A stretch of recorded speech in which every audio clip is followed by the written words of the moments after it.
ख्वाहिशों से नहीं मिलती मंजिलें जहाँ मैं मेहनत के पसीने से भीगना पड़ता है।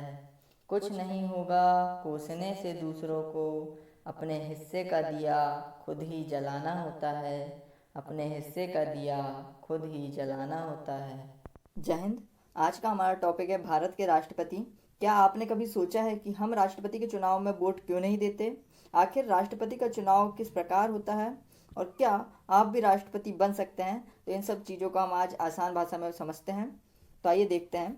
भारत के संविधान में पार्ट 5 में आर्टिकल 52 से 62 तक भारत के राष्ट्रपति के संबंध में प्रोविजंस दिए गए हैं और इसी में आर्टिकल 52 कहता है president of India means Bharat का एक राष्ट्रपति होगा। स्वतंत्र भारत के पहले राष्ट्रपति थे डॉक्टर राजेंद्र प्रसाद जी और यह पहले व्यक्ति थे जो लगातार 2 बार राष्ट्रपति बने थे। इनके बाद अभी तक कोई भी व्यक्ति 2 बार राष्ट्रपति नहीं बना है। करंट प्रेसिडेंट है हमारे रामनाथ कोविंद जी। अब क्वेश्चन यह आता है, क्या आप राष्ट्रपति बन सकते हैं? तो इसका उत्तर है जी हाँ, आप राष्ट्रपति बन सकते हैं। ऐसे भ्रम में मत रहिएगा कि राष्ट्रपति बनने के लिए बहुत पढ़ाई लिखाई करनी पड़ती है।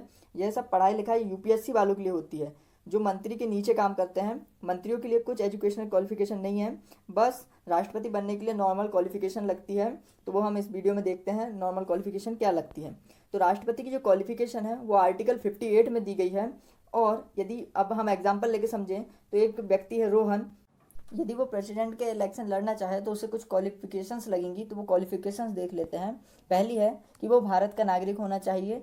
दूसरी है कि उसकी आयु 35 वर्ष या 35 वर्ष से ज़्यादा होनी चाहिए। तीसरी है उसके पास लोकसभा के सदस्य होने की क्वालिफिकेशन होना चाहिए। जनरली क्वालिफिकेशंस 25 वर्ष की आयु लगती है उसमें। और ऑफिस ऑफ प्रॉफिट होल्ड ना किया हो वो होता है, जो अभी हम इसमें देखेंगे। चौथा है कि he should not hold any office of profit, किसी भी लाभ के पद पे ना हो। ऑफिस ऑफ प्रॉफिट क्या होता है आइए देख लेते हैं, ऑफिस ऑफ प्रॉफिट को समझ लेते हैं। तो यदि कोई भी members union government, state government और किसी लोकल अथॉरिटी के अंदर यदि कोई व्यक्ति कार्य कर रहा है तो वो ऑफिस ऑफ प्रॉफिट के अंदर आएगा। मान लीजिए कोई कलेक्टर है तो वो भी ऑफिस ऑफ प्रॉफिट के अंदर आएगा क्योंकि वो गवर्नमेंट के अंदर कार्य कर रहा है। इसमें कुछ मेंबर्स होते हैं जो ऑफिस ऑफ प्रॉफिट के अंदर नहीं आते हैं, उनको देखते हैं। तो sitting president, vice president, governors of state, ministers of union और state government office of profit के अंदर नहीं आते हैं। वहीं आपने देखे हैं यदि कोई वाइस प्रेसिडेंट बनना चाहे तो वो प्रेसिडेंट के इलेक्शन में खड़ा हो सकता है, लेकिन जब वो प्रेसिडेंट बन जाए तो उसे अपनी पोस्ट वाइस प्रेसिडेंट की छोड़ना पड़ेगा। लेकिन कलेक्टर के साथ ऐसा नहीं है। यदि कलेक्टर यदि खड़ा भी होना चाहे प्रेसिडेंट के लिए तो उसको पहले पोस्ट खाली करना पड़ेगा, उसके बाद ही वो प्रेसिडेंट का इलेक्शन लड़ सकता है। तो ये हमारी बात हुई है क्वालिफिकेशंस की। अब हम बात करते हैं कि इलेक्शन में कौन कौन पार्टिसिपेट करेगा। हम जनरली देखते हैं लोकसभा के इलेक्शन में हम जाके वोट देते हैं, वो मशीन रहती है उसमें क्लिक करते हैं। और एमएलए जो विधायकों के इलेक्शन होते हैं उसमें भी हम जाके वोट देते हैं, लेकिन इसमें हम वोट नहीं देते हैं। तो इसमें कौन वोट देगा देख लेते हैं। तो इसमें elected members of parliament vote देंगे। पार्लियामेंट के अंदर लोकसभा के मेंबर्स आएंगे और राज्यसभा के मेंबर्स आएंगे। यहाँ पे नॉमिनेटेड मेंबर्स पार्टिसिपेट नहीं करेंगे। जैसा हम जानते हैं लोकसभा में 2 मेंबर्स एंग्लो इंडियन कम्युनिटी के अपॉइंट किए जाते हैं प्रेसिडेंट द्वारा, और वहीं पे राज्यसभा में भी 12 मेंबर्स नॉमिनेट किए जाते हैं प्रेसिडेंट द्वारा। तो ये दोनों नॉमिनेटेड मेंबर्स इसमें पार्टिसिपेट नहीं करेंगे, ओनली इलेक्टेड मेंबर्स इसमें पार्टिसिपेट करेंगे। सेकंड है इसमें elected members of legislative assemblies of states की विधानसभाएं इसमें पार्टिसिपेट करेंगी और उनके सिर्फ इलेक्टेड मेंबर्स इसमें पार्टिसिपेट करेंगे। थर्ड है elected members of legislative assemblies of Delhi and Puducherry, Delhi और पुडुचेरी की विधानसभाओं के मेंबर इसमें पार्टिसिपेट करेंगे और वो भी इलेक्टेड। तो आपको ये समझ में आ गया होगा। जो हो गया इलेक्टोरल कॉलेज, मतलब जो राष्ट्रपति के चुनाव में भाग लेते हैं। नेक्स्ट है हमारा, अब किसी भी कैंडिडेट का नॉमिनेशन होगा कि वो मतलब कोई भी व्यक्ति है, 10 व्यक्ति हैं, 10 व्यक्ति में से हमको चुनना है कि राष्ट्रपति के चुनाव में कौन कौन खड़ा होगा। तो उसकी पूरी पावर है इलेक्टोरल कॉलेज के पास। इलेक्टोरल कॉलेज में भी हमने 3 प्रकार के मेंबर्स देखे हैं, तो ये सब इलेक्टोरल कॉलेज में आएंगे। तो उसमें क्या होगा, कोई भी व्यक्ति को 50 वोटर्स उसका नाम प्रपोज करें कि ये फला फला व्यक्ति राष्ट्रपति के चुनाव में कैंडिडेट होना चाहिए, और 50 वोटर्स उसका सपोर्ट करें। जो वोटर्स कौन है, इलेक्टोरल कॉलेज के मेंबर्स हैं। ठीक है, तो ये सपोर्ट करेंगे, मतलब 100 मेंबर्स का इसको सपोर्ट चाहिए है।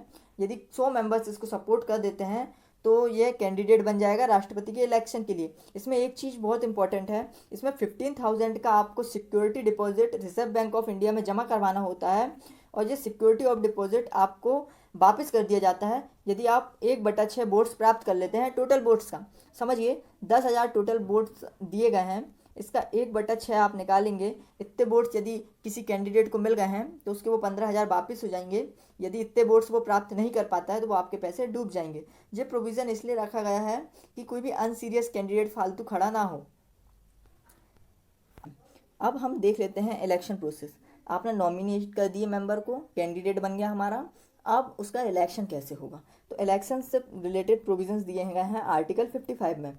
आर्टिकल 55 में अब यहाँ पे हम बोर्ड वैल्यू निकालते हैं, विधायकों की बोर्ड वैल्यू और एमपी की board value, members of parliament. तो इनकी बोर्ड वैल्यू क्यों निकाली जाती है?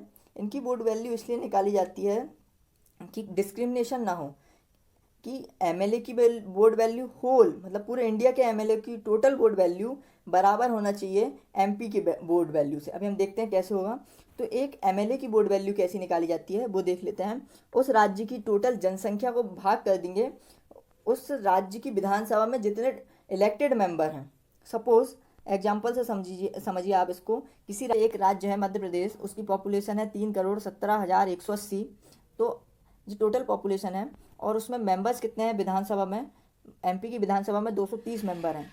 तो हम जैसा फॉर्मूले में लिखा है हम फॉर्मूले में पुट करेंगे, तो 3,17,180 में से हम 230 को डिवाइड करेंगे तो जो डाटा आएगा बहुत बड़ा आएगा। तो उसको कम करने के लिए मल्टीप्लाई किया जाता है 1/1000 से, जिससे उसके पीछे के जीरो हट जाए और जो हमें संख्या प्राप्त हो वो कम प्राप्त हो, जिससे हमें कैलकुलेशन में आसानी हो। तो हमारे पास टोटल बोर्ड वैल्यू हो जाती है 131। तो ये बोर्ड वैल्यू किसकी है? जो एक विधायक की वैल्यू है, एक विधायक की बोर्ड वैल्यू है मध्य प्रदेश में।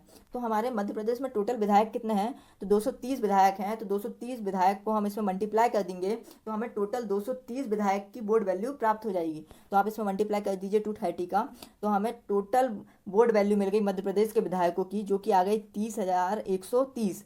जो टोटल बोर्ड वैल्यू आ गई मध्य प्रदेश के विधायकों की। ऐसे ही आप यूपी के विधायकों की भी ऐसे टोटल बोर्ड वैल्यू निकालेंगे, हरियाणा के भी निकालेंगे, पंजाब के विधायकों की भी निकालेंगे। ऐसे टोटल जितने भी स्टेट्स हैं मध्य प्रदेश में सबके विधायकों की बोर्ड वैल्यू निकालेंगे। और जो बोर्ड वैल्यू आएगी वो बराबर होना चाहिए मेंबर ऑफ पार्लियामेंट की बोर्ड वैल्यू से। तो ये तो हो गया अपना कॉन्सेप्ट किसका, विधायक की बोर्ड वैल्यू कैसे निकालते हैं। अब हम देखेंगे कि मध्य प्रदेश के एमपी की बोर्ड वैल्यू कैसे निकालते हैं। मेंबर ऑफ पार्लियामेंट में भी मैंने आपको बताया जिसमें राज्यसभा भी आएगी, लोकसभा भी आएगी। तो इसकी बोर्ड वैल्यू निकालने के लिए हम टोटल बोर्ड values of all MLAs of state, मतलब जितने भी विधायक हैं पूरी इंडिया में उनकी बोर्ड वैल्यू को जोड़ देंगे। समझिए 30,130 मध्य प्रदेश के पूरे विधायकों की बोर्ड वैल्यू है। ऐसे ही आप यूपी की भी निकालेंगे, राजस्थान की भी निकालेंगे। सपोज यूपी की आ गई 50,000 बोर्ड वैल्यू पूरे विधायकों की, और राजस्थान की भी ऐसी कुछ आ गई है 80,000 के समथिंग। तो आप सबको जोड़ेंगे तो ऐसे निकलता है हमारा टोटल बोर्ड values of all MLAs of all state. उसको डिवाइड कर देंगे हम total number of elected members of parliament, मतलब पार्लियामेंट में जितने भी इलेक्टेड मेंबर्स रहते हैं। इसको एग्जांपल से समझते हैं, जैसे total value of votes of MLA इतनी रहती है, हमेशा इतनी रहती है लगभग। ये total board value of MLA है पूरे स्टेट की मिलाएंगे तो। और अब हमारे पास total elected MP member of parliament कितने हैं? तो मेंबर ऑफ पार्लियामेंट हमारे देखेंगे आप तो लोकसभा में आपके 543 इलेक्टेड मेंबर्स होते हैं और 2 नॉमिनेटेड मेंबर्स होते हैं, तो उनको हम नहीं लेते हैं। तो 543 लोकसभा के मेंबर्स हैं। 233 इलेक्टेड मेंबर्स कहाँ के हैं? राज्यसभा के हैं। दोनों को जोड़ेंगे तो टोटल इलेक्टेड मेंबर्स 776 हैं। अब जैसा फॉर्मूले में दिया गया है तो बोर्ड वैल्यू निकालने के लिए एमपी की आप जितने भी एमएलए की बोर्ड वैल्यू आई है इतनी आई है हमारे पास, तो इससे आप 776 मतलब इलेक्टेड मेंबर्स को डिवाइड कर देंगे तो आपके पास टोटल बोर्ड वैल्यू हो जाएगी किसकी? एमपी की board value. Member of parliament की बोर्ड वैल्यू हो जाएगी कितनी? 708 वैल्यू आ गई। किसकी है? एक सांसद की बोर्ड वैल्यू है। अब हमको कितने सांसद की बोर्ड वैल्यू निकालनी है? हमको 776 मेंबर्स की बोर्ड वैल्यू निकालनी है। तो हम इसमें मल्टीप्लाई कर देंगे सिंपली, तो हमारे पास जो वैल्यू आएगी वो पूरे सांसदों की बोर्ड वैल्यू है। तो आप यहाँ पे एक चीज़ नोटिस कर रहे हैं, जो विधायक की बोर्ड वैल्यू है वो बराबर हो रही है किसके? टोटल सांसद की बोर्ड वैल्यू से। तो हमको तो यही तो चाहिए था कि डिस्क्रिमिनेशन ना हो, एमएलए की वैल्यू भी सेम हो और एमपी की टोटल वोट वैल्यू भी सेम हो। तो जो हमने प्राप्त कर लिए हैं। अब कितने टोटल वोट्स कितने पड़ेंगे राष्ट्रपति के इलेक्शन में? तो टोटल वोट्स एमएलए के टोटल वोट्स, एमपी के टोटल वोट्स दोनों को जोड़ रहे हैं तो हमको ये 11 लाख के मतलब 10,98,882 है, तो मतलब 11 लाख समझिए आप। तो इसके आसपास टोटल वोट्स पड़ेंगे। इतने ज़्यादा वोट्स राष्ट्रपति के चुनाव में पड़ते हैं। तो आपको ये कॉन्सेप्ट समझ में आ गया होगा। इसके बाद देखते हैं कि इलेक्शन किस प्रकार से, कौन सी मेथड होती है। बहुत बार पूछा जाता है कि कई लोग तो समझा भी नहीं पाते और कुछ समझ भी नहीं पाते प्रोसेस क्या होती है। तो ये होती है proportional representation by the means of single transferable vote. इस प्रोसेस में क्या होता है, बेसिकली एक फिक्स्ड कोटा बनाया जाता है। यदि कोई भी कैंडिडेट उस कोटा को पा लेता है तो वो इलेक्टेड डिक्लेयर कर दिया जाता है। तो आइए कोटा कैसे निकालते हैं समझते हैं। तो total number of vote, ballot votes polled, कितने वोट दिए गए हैं, समझिए कि 100 वोट्स दिए जा रहे हैं टोटल।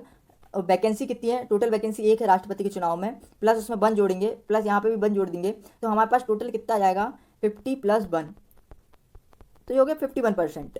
यदि कोई भी कैंडिडेट, नॉर्मल आप बोल सकते हैं 50% + 1, यदि वोट्स किसी भी कैंडिडेट को मिल जाएंगे तो वो इलेक्टेड घोषित कर दिया जाएगा।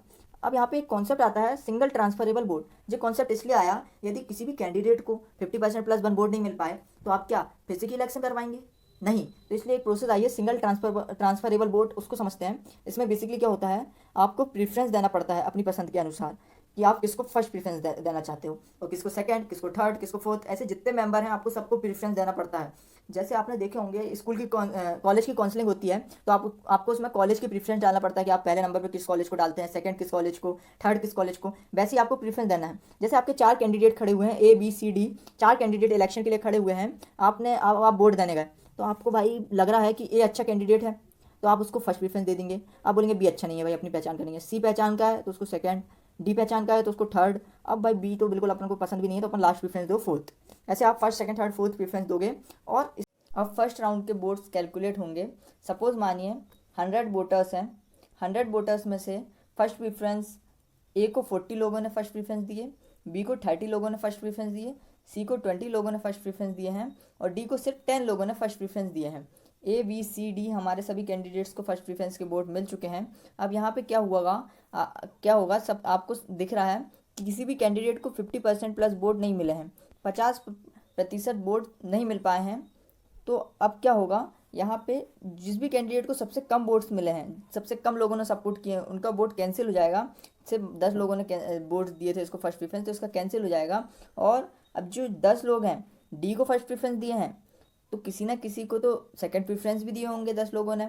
सपोज मानिए 10 में से ए को 8 लोगों ने सेकंड प्रेफरेंस दिए हैं, बी को 1 ने सेकंड प्रेफरेंस दिया है, और सी को 1 ने सेकंड प्रेफरेंस दिया है। ऐसे 10 ने सेकंड प्रेफरेंस अपनी ABC को दिए हैं।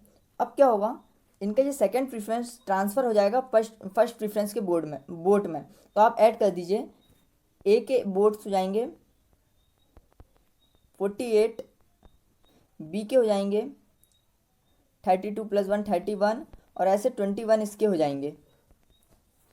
इस प्रकार से ट्रांसफ़र ऑफ वोट होते हैं। जिस भी कैंडिडेट के सबसे कम वोट्स रहेंगे उसका कैंसिल कर दिया जाएगा बैलेट पेपर, और उसके सेकंड प्रेफरेंस के वोट्स दूसरे कैंडिडेट्स में ट्रांसफ़र कर दिए जाते हैं। यह प्रोसेस तब तक चलती रहती है जब तक किसी भी कैंडिडेट को मेजोरिटी ना मिल जाए। मेजोरिटी है हमारी 50% + 1। तो आज के वीडियो में इतना ही साथियों। आई होप आपको वीडियो पसंद आया होगा, और हम इसका सेकंड पार्ट भी बनाएंगे जिसमें हम प्रेसिडेंट की इम्पीचमेंट प्रोसेस बताएंगे, महाभियोग राष्ट्रपति पे कैसे लाया जाता है, और राष्ट्रपति की क्या क्या पावर होती हैं। तो आज के वीडियो में इतना ही। लाइक करें, सब्सक्राइब करें। Thank you.